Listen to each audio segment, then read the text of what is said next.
welcome to another episode of Building a Leadership Mindset podcast. I'm your host, Nikki C., all the way from Philadelphia, Pennsylvania. Super excited to have a very special guest with us today. Before we get into introducing her, just want to send a shout out to our sponsors. That is Jose Escobar with the Connected Leaders Academy, Patrick Rude with the Dirty Little Secret Society, as well as Julian Noah with Breathe Capital Planning. Thank you so much for your support.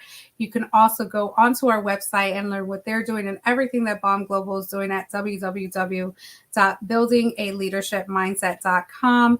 Welcome today to another episode that is just be absolutely phenomenal. I've only known this beautiful soul through a referral, Daniela Roman. Thank you so much for connecting me with her. She's absolutely phenomenal, and we're going to get right into it. Let me get her bio up here. And she is none other than Gabriela Argoti-Fernandez, and she is a seasoned commercial banker at DC Green Bank with over 12 years of experience in portfolio management and banking services. Originally from Ecuador, Gaby has made significant strides in her professional journey as a first generation professional. She is the CEO of Flan Cake by Gaby, a dessert business she founded, which also offers a 5 to 10 week ESL program to support the local community. Since 2017, Gaby has been a dedicated commissioner of the Maryland's Governor's Commission of Hispanic Affairs, where she currently serves as vice chair. She is also the founder of Flan Cake Foundation, furthering her commitment to community service and education.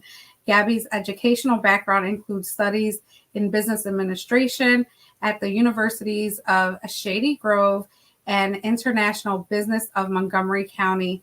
She recently completed a global business certificate program at Harvard Business School and plans to continue her education to better serve her community. Gaby's dedication, professionalism, and bilingual skills have been key to her success, and she remains committed to using her expertise to give back and support the community in the DMV area. Without further ado, I had the pleasure of meeting her at the CLA Global Summit about 2 weeks ago, and here she is coming to you live from. How are you? Doing good. Thank you so much, Nikki, for having me. I'm super excited to be part of this and to be part of your amazing platform. Thank you for that wonderful introduction to you. That was amazing. Thank you so much. Thank you so much for, again, responding to the referral. Daniela Roman connected us in Messenger, which is the greatest way to connect two people that are doing amazing things and really seeing what magic can happen, right? You just never know, but I'm always open to growing those relationships and those opportunities and with community leaders that are doing amazing things. And I'm just so glad she did. And now you're here. You're part of the Bomb Global Podcast family, bringing you and your story here. So before we get off into where you are today and what you're doing and how you're serving your community so well, let's talk about where it all started. Tell us a little bit about your background and your upbringing, and then we'll go into some further questions. Yeah, sure. So my name's Gaby. I am originally from Ecuador. I came to the States about the age of 9. We transitioned over. So coming from a Latino Ecuadorian background to the States was a really tough transition.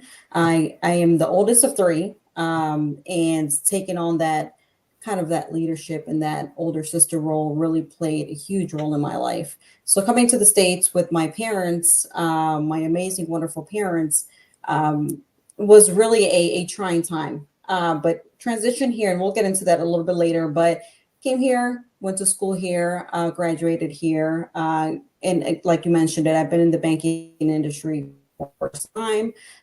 With that and with my professional aspirations, I've always wanted to also continue with helping the community, leading the community, and just being part of the community as a whole, because I've been through a lot of the struggles as a Latina, seeing my parents go through a lot of transitions.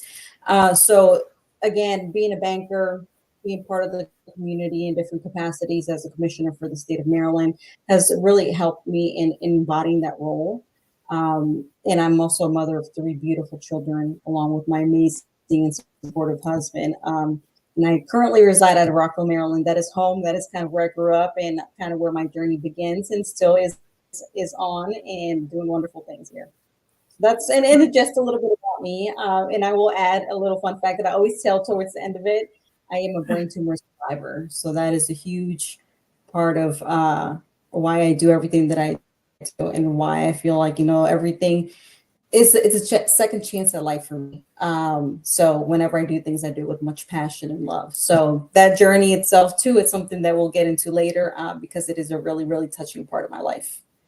Yeah, absolutely. So tell us a little bit about that transition and how it looked like coming into a new country, a new state, a new city, Sure. neighborhoods, friends, people. Was Spanish your dominant language at the time? It Your was, primary? it was, it was, it was my primary language. It's my language of origin. And coming here to the States was a really tough transition. I mean, just being a elementary school student, not knowing the language, dealing with a lot of bullying, I would say, with a lot of just difficulties around that time was extremely hard. And not only that, but just having my parents also understand that part of it was tough.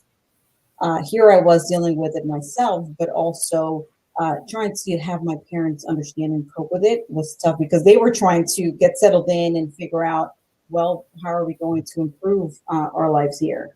So it was a really, really tough time, but I will say that with much love and faith amongst family, we worked through those struggles. And it wasn't easy going to school. It wasn't easy trying to communicate in a different language. And that resonates with me to this point now because it I didn't really have anyone to lean on. I didn't have the resources, or I wasn't offered the resources to improve my language. So I feel like I dealt with that firsthand. Like I dealt with it heavy on so many different levels. And, I didn't have the resources. I didn't have people kind of guiding me through the process. My parents didn't either. So we were really kind of on on our own, trying to decipher this new world and trying to make the best of it. And, one day at a time, really with lots of faith and lots of love, I think uh, we grew stronger. It definitely brought in a lot of unity as a family, and it just we held on to each other during those trying times. And I'm the oldest of three, so I also played a very strong role in this whole thing. My younger sister, too, being a baby at the time, starting kindergarten, she really was kind of just thrown into the mix, right? So it's like, here I am, older sister, first daughter, trying to somewhat guide my parents, somewhat guide my sister. So it was a very tough transition, a very tough transition, but definitely keeping my spirits up during that time and just watching my parents hustle so hard and work through those struggles motivated me. It motivated me to learn the language, to go to school, despite all the bullying, despite all the different things that happened during that time, so that I could be who I am today. So all in all, I think that was kind of the the transitioning part of it. Being young, transitioning to elementary school with a family was very tough on it just, but all and it just to say the least. But it's I look back at it now, and it's lessons that I take in and lessons that I see, and it just helps me have uh, that kindness and love for those going through it now, because there's a huge community out there that are currently dealing with that. So it just makes me very uh, cognizant and very understanding of those situations. Powerful, powerful. At what age did you feel like this was going to be part of your life's work? Oh, that's a really great question. I would say when I was in high school. When I was in high school, I always had that in me that helping others and just helping simple things as translating is something that I really felt compelled to do, that I really felt like it was necessary to do to help others, to help in a language barrier, to help assist others in that capacity. I feel like I learned that early on in high school, that like, I should be there for others as well, because I know how it felt. I know how tough it was for my family, for my parents, for my sisters. So I think around that time is when it dawned on me, like, this is something that I can definitely do. And now I'm in a position to turn that back around and be that helping hand. What a beautiful story. Sometimes, again, we don't realize that our life experiences are really things that we go through to kind of give us an idea of what is it that we really can do to make the difference. Sometimes we have to go through those struggles, unfortunately, those sad situations. And, everybody just wants to have peace in life, right? We want to live the American dream. We come here, we want to work hard, we want to leave a legacy. And sometimes there's challenges that are put through our lives that really can take us on a journey where we just become the victim versus saying, well, how can I be the change in this area? And you did that. And I just want to applaud you for doing that, because, and I'm sure a lot of people fall into their purpose. And again, it just goes back to the experiences. And I kind of really tell the communities that I serve is that you don't have to have a piece of paper to justify that you can be a subject matter expert in certain areas. Yes, there's certain certifications, certain, schooling that you absolutely have to take in order to be a specialist in something, but you can start at entry level. You can still start adding value with just your experience. So for you, did you feel like I can do this now and then work towards getting like certified and stuff like that? Because I know for every child that has parents that have the language barrier, we were the translators, in our team. I was going to say, we were translating at the doctor's office, at the bank. And sometimes we didn't even know half the things that were going on. So tell us. It's so funny you say that. Yeah. I felt like I got my training then, my certification then. No, I didn't quite feel that way. Like I needed to get certified, like I needed to do it to start. And maybe it's just something that because I saw such a need for it, that I went ahead and I, always offered that help. As small as it was or as big as it was, I tried to fill in that gap in different capacities. And now with my professional career working for DC Green Bank, I hold a position where I am the only Spanish speaker in the executive lineup. And it's really amazing that even then with that, with me being there, I can still support the people there with translations or with just any language barrier, and also help some folks here in my community that I'm teaching classes to that just, came to this country 6 months ago.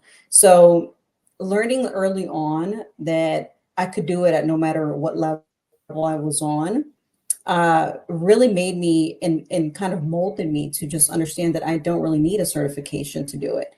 It's just that kindness that's instilled in me didn't really make me believe, okay, I can't do this until I get certified. I think that's a mindset that a lot of folks have, that they, feel like they need that label, that title to do certain things like that. And you really don't. You really don't. And to kind of talk a little bit about what I do now with my literacy program that I started through my business, I also created an entity within that, which is called Flan Cake Foundation, which really wraps around teaching classes, teaching English, and embodying a lot of individuals that are struggling with the language. And through that program that I created, I've seen a lot of that, individuals that are just arrived to the country. And I've also seen individuals that have been here for a long time and still struggle with language. So in all capacities, filling in that gap and just helping without having that certification is okay. Awesome. Thank you so much for clarifying that. We're going to take a quick break, but we're going to talk about flan cake in just a second, how that came about. We are here with Gaby. Let's go to a quick break and listen to one of our sponsors.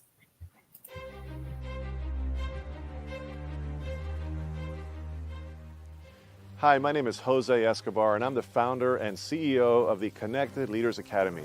We're a growing tribe, a community of entrepreneurs all over the world, globally, all across the country, high performers, titans of industry. If you're an entrepreneur and you're looking to grow personally and professionally, scale your influence, develop your skill sets, move the needle in your business, more clients, more money, more profit, the bottom line, and of course, grow your circle and your network like never before, this is where you want to be. Join the Connected Leaders Academy today. We are scaling massively. We want to welcome you in. Check me out on Instagram and on Facebook, the @ JAESCO25. We look forward to having you join us. Take care.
We are also celebrating our 1-year anniversary of the official business launch from Global today. So you have made it here, and I'm super That excited. is amazing. What a special day to be on here. Honestly, what a special day. What a special day. Congratulations to all that you are doing. I applaud you. And, as a woman, as someone that, is an entrepreneur as well, it is just an amazing thing to see. So more power to you. And I know it's going to continue to be bigger and stronger. And again, I applaud you. Oh, thank you so much. Thank you so much. Yeah, it's been an absolute blessing to just come full circle 2 years in. It's just absolutely amazing. But this is about you, Gaby. And tell us about your famous flan cake. Where did it all start? What was, just tell me all about it. Sure. So Flan Cake by Gaby embodies so many different things. One of the main components, I would say, it's family. We started with one flan cake at home, and we put it together and we said, maybe we can share it with our family members. And sure enough, we got positive feedback. My husband's like, you definitely need to put it out there a little more. Let's see, what happens with this, because it's delicious. So we did. We got amazing response from my community, and we began serving and experimenting with different flavors. Now we have over 12 flavors, from Nutella to Oreo to cookies and cream, but it's all flan cake. It's all flan cake. And the reason for the flan, it resonates with me deeply, as flan is a Latino dessert. And for me, that represents a lot. It's not just a dessert. It represents my culture. It represents my background. It represents where I come from. And that is the reason for flan. Not to mention that it is delicious, but we also added a twist to it. We also added a layer of cake under it. That is the reason for the flan cake. And that has been very unique, and that has been a very acquired taste in the community. So I think that's why we are still here, and we're still sharing it with all of you that support and love on us. And when I created the flan cake itself, the component to have my family in it was also very important. It's my sisters and my mother that together with me have supported this cause. And when we created Flan Cake by Gaby, it was more than just serving the desserts. It was more than just making sure that we make our sales. It was also to segue into the community, um, to also offer our support. We've partnered up with different organizations. We've done a lot of volunteer work in our area, anywhere from schools to supporting our local street vendors. It has been just quite a journey to see this flourish into something that I never thought or imagined that it would be so big, because as you know, my background is banking. I've been in banking. That's been my professional career, which I love very much. I enjoy my career, but when we put together Flan Cake by Gaby, it just touched me in a very special way, because again, it embodies my culture, my family, but also my community. So that is how Flan Cake by Gaby came about. And again, we're always looking for ways to connect and to partner with organizations and just be supporting a supporting business as a whole. And we are women, Latino women owned, so that makes it even more special. I find myself, connecting with younger women, younger leaders in my community, and they kind of see what we do, see our work, and they want to learn more about it. And that is also the purpose, to lead by example and to continue leading and holding on the hands of the younger generation that's coming after us, because that's what this is all about. Flan Cake by Gaby, just being that example and setting the tone for the ones coming after us. And through that, I mentioned finding my segue to the community. Flan cakes have done just that.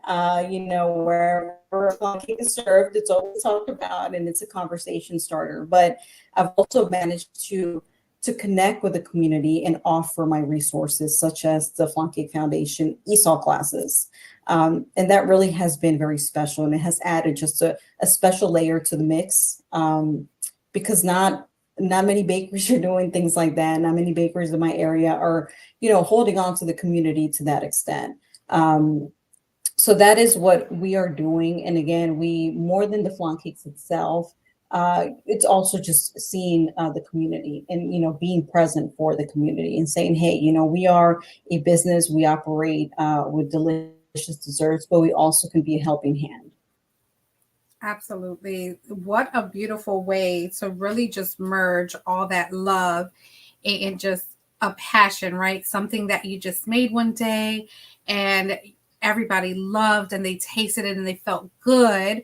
So if you knew that impact just by your family and you said, wait, there's more here, and your husband was able to identify it and said, honey, I think you should go a little bit further with this, and then take it out to the community. And it really is not just a conversation starter, but it's a way to connect.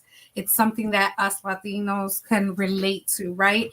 And when it's touched to such a mission that you have, it just makes it even 10 times better. So I just want to thank you for that. As a matter of fact, let me get your website up here so that people can connect with you. Where is it? We're going to put it down at the bottom. So you said something earlier that was a second chance in life that you got.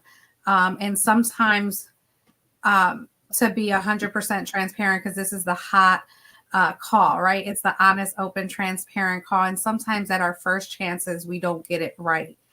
But when we're given a second chance, tell us a little bit about your story and how you felt that this is a second chance, and what are you doing with your second chance? Sure. So in 2007, I was diagnosed with a brain tumor, and I want to talk about a little into detail as to what happened and how this was discovered. So I no one in my family has any history of brain tumors. And 2 weeks before my diagnosis, I started developing headaches, developing a lot of discomfort. Being a young adult, I didn't really think much of it. My mother kind of said, maybe it'll pass. It should be okay.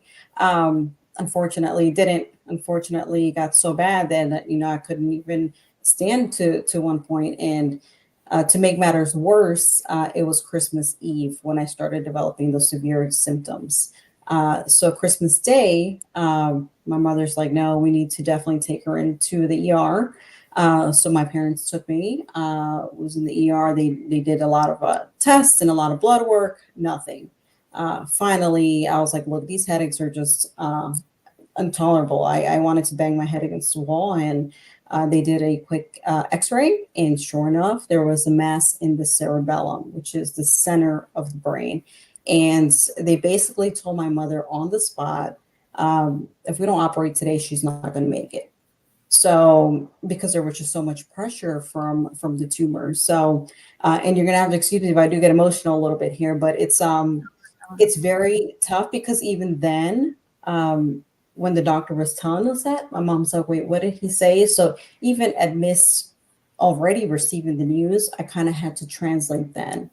And that for me hit me deep. And I said, okay, no, we're going to get through this. So sure enough, we went through the transition of the operation to basically save my life. And when that operation was done, because it was so sudden and it was just so on the spot without even processing everything that was going on, there was a lot of the tumor still left. They could not take it all out.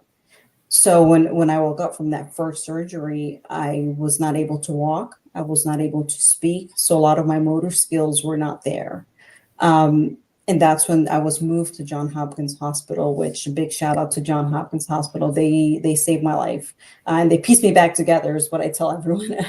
And there I had multiple brain surgeries to essentially, save my motor skills and kind of put my motor skills back into place. I did rehab. I did speech therapy over the span of 4 years. That was kind of my life. That was my life. So when all that happened and I was going through each and every rehab, each and every speech therapy, each and every just follow up with my neurologist, I realized that, whatever I do after this, it's going to serve a purpose. And to share my story, to share what I went through, being a Latina, being a woman of color, being a brain tumor survivor, all that, I said, I'm going to turn it into something meaningful. If I have a second chance at life, I'm here to serve that purpose. And I do so now in capacities such as Flan Cake by Gaby, also my professional career. And I am also writing a book to share my story because I feel like it's important to share that aspect of my life so that other women going through it, other individuals going through it in general, will see just that if I can do it, you can too. And I'm going to share my story very deeply within that book. Again, from the language barriers to the medical issues, and it resonates and it means a lot to me to do that because I didn't have that. Because I didn't have that going through the process. There was nobody that was with me saying, "Hey, Gabby, I went through it. This, you'll make it and you'll be okay." And this is kind of what happens. I was really blind going through the process, and I think that was difficult to say the least, for my family and for me. So that is my goal with my story, with sharing it and being a light of hope to others and showing others that my scars are signs of hope. So that is what I aspire and hope to do very soon. Hopefully by the end of the summer of this year, you're going to see that book published. Oh my goodness, I cannot wait. I think if you wouldn't say I might get emotional, I probably would have gotten emotional. So I was trying to be strong for you. But that story is just, I'm just speechless, right? Speechless to the point where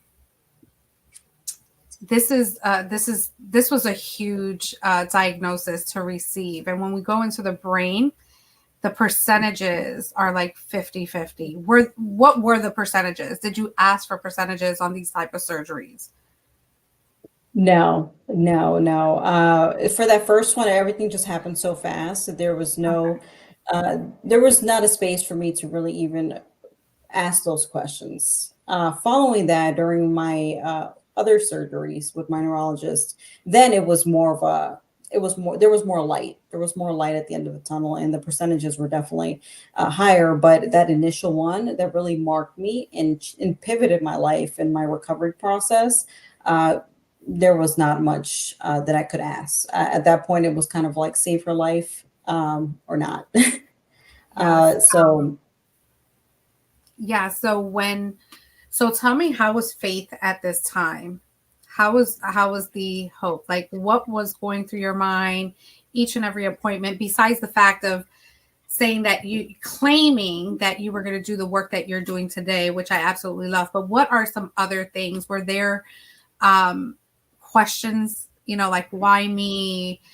Like, what was that mindset? Tell us, take us a absolutely, little bit about that. absolutely, absolutely. I think at the beginning of my process, it was that, the questions and just a lot of thoughts that, um, why me? Why my family? We've already been through a lot. I'm already an immigrant. I'm already, in a new world. So why this?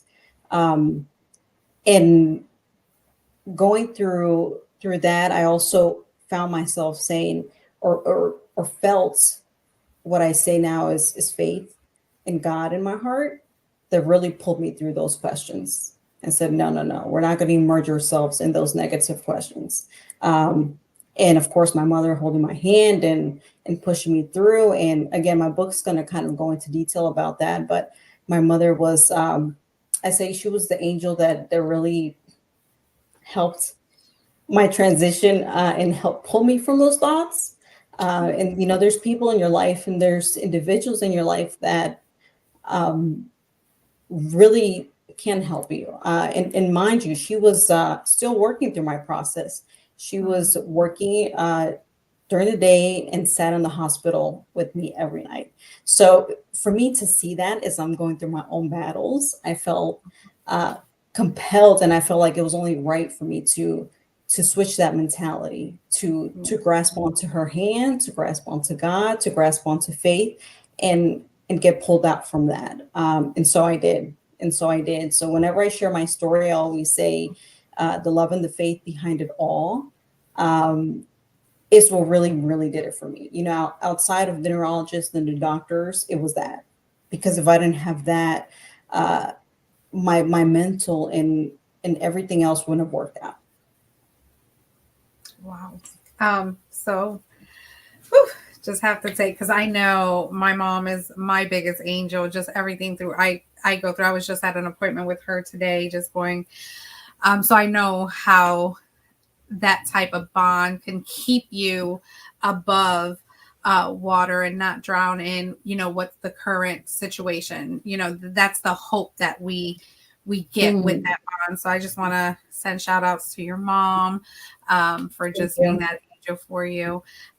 So congratulations. Thank you. God definitely kept a great one that is doing amazing things. So I just want to give you again the floor and tell us, what are you doing? How can people get a hold of you? What is your mission? Clearly just share what your mission is and how you want to continue to support not just your community, but communities around the world with what you have going on. Sure, sure. So, no, thank you for just your kind words and for allowing me the platform to share the story.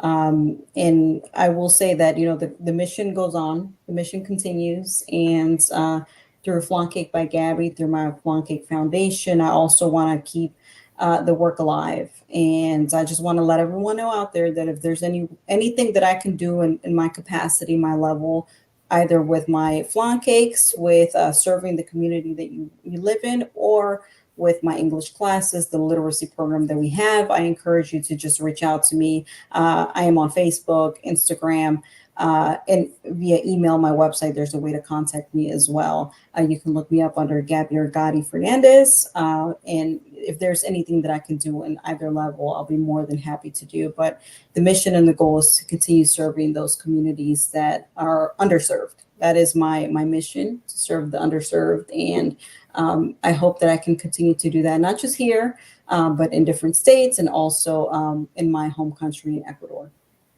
Yes, absolutely. Beautiful, beautiful. And one thing, I won't spill the beans, but you implanted an idea in my head when we first had our first conversation, and with the events that we have going on and what we want to do in the future around the world. And I'm going to leave it right in God's hand. He's going to position us to be able to deliver something special in these spaces. And I am super excited to see what comes out of that and what partnership we can bring that to the world, because it's absolutely needed in this space. Like I said, we're here on earth. We were given a purpose. And we go through these things, the ups, the downs, the goods, the bads, the ugly. But it's what we do with it and how we finish, not how we started. And we are not our past. It all depends on how we react to it and what we can create from it. And you, my friend, have done an amazing job taking your second chance to above and beyond. And I'm sure that those that you serve are extremely grateful, and there's more for you to reach, my friends. So I just want to say thank you so much for, again, bringing your story. Connect with her, Facebook, LinkedIn, go to www.don'tflatcakebygabby.com, learn what her mission is, definitely connect with her. I'm just super excited about what's next for both of us in our chapters, and I can't wait to read your book as well. Do we at least have a title? Yep, Surviving and Defying the Odds, Living the American Dream. So when you check me out on Facebook, Instagram, you'll see the cover on there. And thank you once again just for your support. I am excited to continue our relationship, continue the relationship in both communities. And again, whatever aspect I can serve and support, I'm here for it. Wow. Thank you so much. I am all for it as well. But I just want to pinpoint just something really quick. You said in your subtitle is Living the American Dream. And how crazy is that I mentioned that like a few minutes before and didn't even know that was part of your title. So amazing. It is. Can't wait for that. Thank you so much. I'll just give you another final minute just to pour into our audience that are maybe feeling stuck, maybe have not taken on that new leadership role in their life, and what they can do to just take action. Absolutely. I will say that for me personally, and I encourage everyone around to also look into a mentor or someone in their circle that they can connect with. Sometimes it's okay to ask for help. Sometimes it's okay to find that shoulder to lean on. And in whatever stage in your life you're going through, whether you are a professional, whether you are a double master in something, or whether you are a young girl in high school, whatever capacity you're at, you're always going to need a helping hand, any support system. And whether that's your friend, your family, a mentor, a counselor, reach out. And I also open my doors. I have an open door policy with my Flunky Foundation. If you are ever in need of anything, if you ever need help, if you ever are feeling different, please reach out to me. I, again, have an open door policy, and I am always willing and able to help. So thank you once again. You are welcome. Thank you. Thank you, Gabby. You have a great and wonderful day. To all our listeners, thank you so much for tuning in to another episode of Building a Leadership Mindset. Have a great day. And as I always say, make it Gracias. count. Gracias a todos. Yes. Hasta la próxima. That's right. Bye.